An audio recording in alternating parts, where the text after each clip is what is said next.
Welcome to Speck of Dust, Jazz Not Jazz. When an album flirts with jazz or simply is in a jazz genre. Shazam! Blast off, jazz bows. Okay, so I have Steve Hiett and Down on the Road by the Beach from 1983. This is actually a British fashion photographer and music photographer. It's a hybrid of guitar and voice. And as you can see on the cover, it's sort of beautiful but oblique at the same time. That's one of his pictures. It's got a lot of mystery. It sort of reminds me of Sandy Bull because the way he synthesizes his different influences.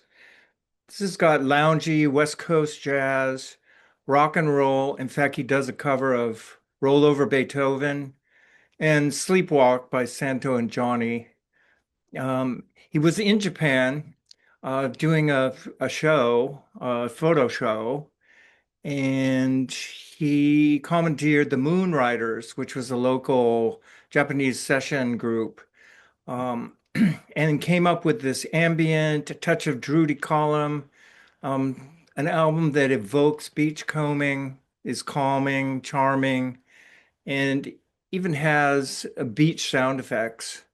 It's 10% jazz, 35% surf, 35% rock and roll, 20% ambient. And it's a reissue. You should pick it up for your mental health and any Nippon file fetishes you might have.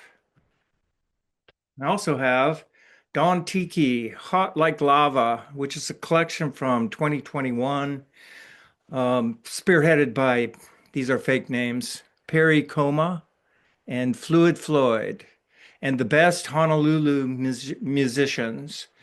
Uh, there was always a bit of jazz in 1960s exotica and the Tiki Bar Revolution.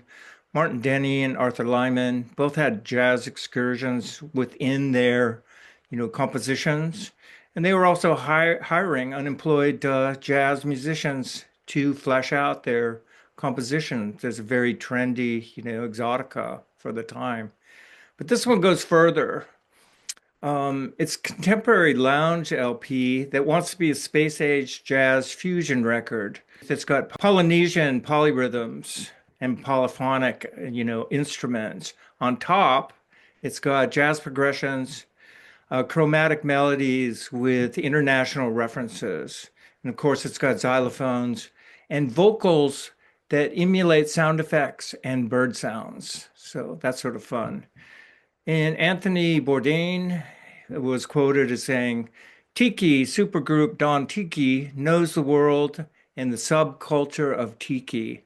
It really doesn't get much better than this. This is jungle jazz at its best. My first record here is Steve Tibbetts Yar, YR. I don't know how to pronounce it. In any case, this record came out in 1980. It was reissued in 1988.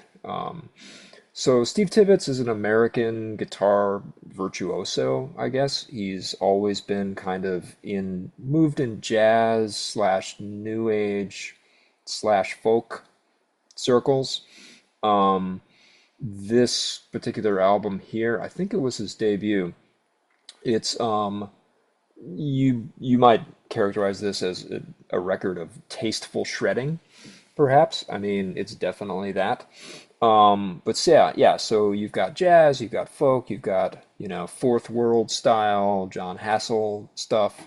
You've got a dash of new age. Um, he kind of recorded the way Mike Oldfield did in the 70s. There's up to 20 guitars on some of these tracks, and there's tablas and congas and bongos. So it's this blend of electric and acoustic, um, lots of exotic flourishes. This is great like working background music, but it also rewards sustained attention. This is fresh sounding, bracing music. Really highly recommended. Blues for Allah by The Dead.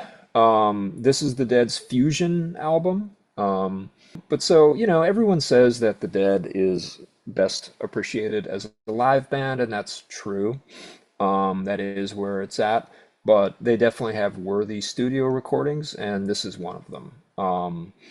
This record in particular starts off with a few of my favorite songs, like a one, two, three punch of Help on the Way, into Slipknot, into Franklin's Tower. These became concert staples, and they're just amazing songs. They're jazzy, proggy with dashes of funk. Jerry's guitar is just crystalline, just gorgeous and precise on these tracks, and the rest of the band is on as well. There's a few more jazz inflected numbers, there's a weird experiment or two, there's a pretty little instrumental. It kind of runs the gamut. But those first three songs, just by themselves, are worth the price of admission, and this is a really nice performance of them. No, Yeah, and I mean, I've got lots of things that kind of call themselves jazz, but aren't really jazz, but that I could put into service, you know? you could out them. These Not people actually jazz. definitely on the jazz side of things. Like very pushy jazz. I mean, I don't necessarily have a problem with pushy jazz. Like, I like Mahavishnu a lot. That's about as pushy as you get, fusion wise. It's just for Blue Note, and they're You should. stable. Yeah, I can't see presenting like a pygmy album. But how do you describe it? It's like it's a full environmental sort of the ambience helps define it. Well, I don't think I would really say that Dead album is anything more than 15% jazz. Maybe 20. $75 bill. That's some great jazz, not jazz right there. The Tubby, King Tubby, the at Tubby's, live at Tubby's, It's pretty jazzy. live at Tubby's. Well, Live at Tubby's? what's that? Live at Tubby's? Did you say Teletubbies? Tubby's. King Tubby. Well, he's a great. He wears a crown.